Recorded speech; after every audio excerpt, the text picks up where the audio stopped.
안녕하세요. 가스TV 연미쌤입니다. 학점은행제를 시작하려고 할 때 누구나 학점으로 인정되는 자격증들을 궁금해 하시는데요. 실제로 우리가 유튜브에 학점은행제 자격증이라고 검색해보면 이렇게 가성비 자격증, 추천 자격증들이 상단에 자리매김하고 있습니다. 그런데 추천 자격증이라고 해서 내가 멋모르고 준비를 했는데 정작 학점으로 쓰지 못한다면 정말 당황스럽겠죠?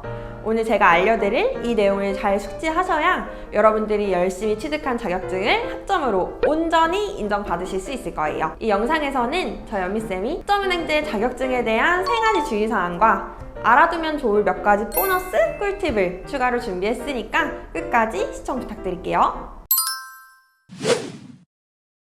여러분들의 자격증을 무사히 학점으로 인정받는 방법을 설명드리기 전에 여기 보이는 이 사이트를 같이 옆에 켜두시고 영상을 보시면 좋을 것 같아요. 바로 국가평생교육진흥원 학점은행 사이트입니다.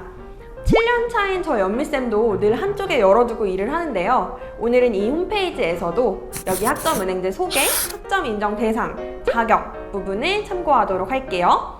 자, 이제 본격적으로 시작해 보겠습니다. 첫 번째 주의사항, 학점 인정 자격증 개수 제한. 우선 2년제 전문학사에서는 딱 2개까지만 학점으로 쓰실 수 있는데요. 이게 전공 자격증 2개이거나 아니면 전공 하나, 일반 하나 이렇게 최대 2개까지만 가능하고요. 4년제 학사학위 과정에서는 최대 3개까지 학점 인정 가능합니다. 전공 자격증 3개 혹은 전공 2개, 일반 하나 이렇게 3개까지입니다. 여기서 일반 자격증이란 해당 전공과 관련이 없는 타전공 자격증 정도라고 생각하시면 될 것 같아요.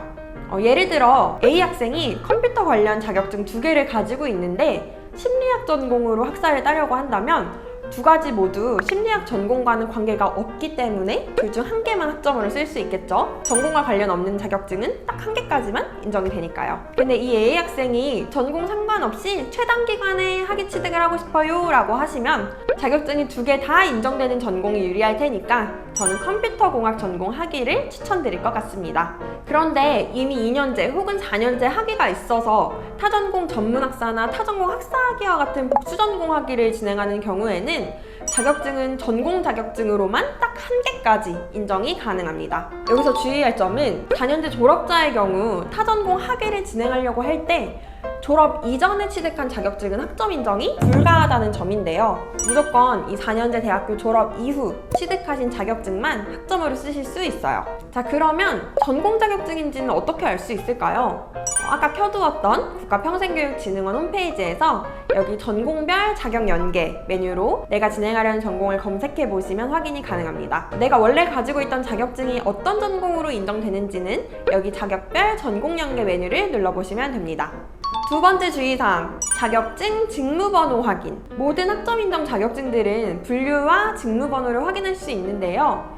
이때 이 분류와 직무번호가 아예 똑같은 자격증들이라면 여러 개를 가지고 있어도 학점이 더 높게 인정되는 자격증 1개까지만 학점으로 인정이 되세요. 간단하게 한 2가지 예시 살펴볼까요? 첫 번째는 컴퓨터 활용 능력 자격증인데요. 커말 2급과 1급은 급수만 다를 뿐이지 같은 분류와 직무번호의 자격증입니다. 따라서 내가 2급과 1급을 둘 다 가지고 있는 경우라면 더 높은 급수의 1급만 인정이 가능합니다. 두 번째는 회계 관련 자격증이에요. 예를 들어 전산 세무 2급과 전산 회계 1급을 보통 같이 보유하고 계신 경우가 많더라고요. 사실 이 2가지 자격증 또한 분류와 직무번호가 아예 같은 자격증들이기 때문에 둘 다 보유하고 있어도 학점이 더 높게 인정되는 전산 세무 2급만 학점으로 쓰실 수 있습니다. 이 외에도 많이들 취득하시는 매경 테스트와 환경 테스트, CS 리더스와 SMAT도 같은 분류와 직무번호로 중복됩니다. 보통 학생분들이 분류와 직무번호 확인하실 때 전공 자격증 목록을 켜두고 체크하시는 경우가 많은데요. 연미쌤이 더 쉽고 정확하게 확인하는 방법을 알려드릴게요. 바로 진흥원 홈페이지에서 자격 학점 환산 메뉴를 활용하시는 방법이에요. 이 학점 환산 메뉴는 이렇게 희망 전공을 선택하고 본인이 가지고 있는 혹은 앞으로 취득할 자격증을 넣어서 확실하게 다 인정이 되는지를 체크하는 방법입니다. 저 연미쌤도 예전에 한번 실수를 할 뻔한 적이 있었어요. 컴퓨터공학을 진행한 학생이었는데 이 학생이 커말 2급 워드 이렇게 2개 자격증을 가지고 있다는 거예요. 그래서 전공 자격증 목록만 확인을 해보니까 커말은 있는데 워드는 없어서 커말은 전공, 워드는 일반 이렇게 2개 다 학점 인정되겠구나 하고 플랜을 짰었는데 나중에 학점 환산을 해보니까 워드는 컴퓨터공학 전공 자격증만 아닐 뿐 커말과 분류랑 직무번호가 아예 같은 자격증이었더라고요. 결국 두 개 중 한 개만 학점으로 인정된다는 뜻인 거죠.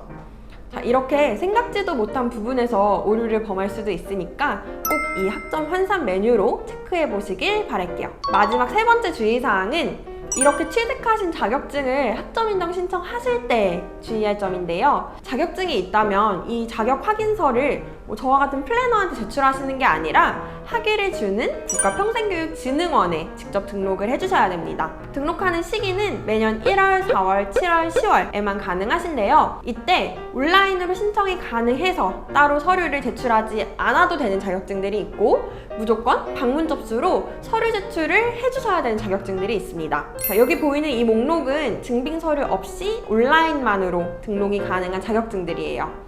잘 확인해 보시고 본인이 가지고 있는 자격증이 이 목록에 없다면 꼭 시기에 맞게 방문 접수로 등록을 해주셔야 돼요. 방문 신청 기간이 생각보다 짧으니까요. 미리 점검하셔서 따놓고 등록 못하는 일이 없게끔 주의해 주셔야 될 것 같습니다. 자, 여기까지 제가 여러분들께 알려드리고 싶은 학점은행제 자격증에 대한 주의사항을 말씀드렸는데요. 이렇게 영상을 끝내긴 좀 아쉬워가지고 학점 인정 자격증에 대한 몇 가지 보너스 팁을 더 드릴게요. 첫 번째는 자격증으로 교양학점을 대체할 수는 없습니다. 자격증으로는 아까 제가 말씀드렸던 것처럼 전공 혹은 일반 학점만 대체가 가능하고 교양학점으로는 절대 쓰실 수 없어요. 두 번째는 전공으로 인정되는 자격증은 전공 필수, 전공 선택 과목 상관없이 대체가 가능합니다. 단 자격증이 인정되는 학점만큼만 대체할 수 있으니까 잘 모르시는 분들은 저 연미쌤에게 물어봐 주시고요. 세 번째, 자격증의 취득 일자 굉장히 중요합니다. 실제로 학점 인정 자격증들 중에 취득 연월에 따라서 인정되는 학점이 달라지는 경우가 되게 많은데요. 예를 들어서 국가기술 자격증인 산업기사의 경우 2009년 3월을 기준으로 이전 취득 시에는 24학점, 이후 취득 시에는 16학점으로 인정됩니다. 그리고 또 제가 계속 예시로 들고 있는 커말 2급의 경우 2009년 3월 이전 취득 시 8학점, 이후 취득 시 6학점으로 인정됩니다. 이미 자격증을 보유하고 계신 경우라면 취득 연월일을 정말 잘 확인해보고 플랜을 설계하시기 바랄게요. 자, 오늘 이렇게 학점은행제 자격증에 대해서 정말 속속들이 알아봤는데요. 자격증을 취득하기도 쉽지 않은데 이렇게 알아야 할 내용이 많다니 놀라셨을 수도 있을 것 같아요. 사실 이 모든 내용은 다 국가평생교육진흥원 홈페이지에서 확인이 가능하세요.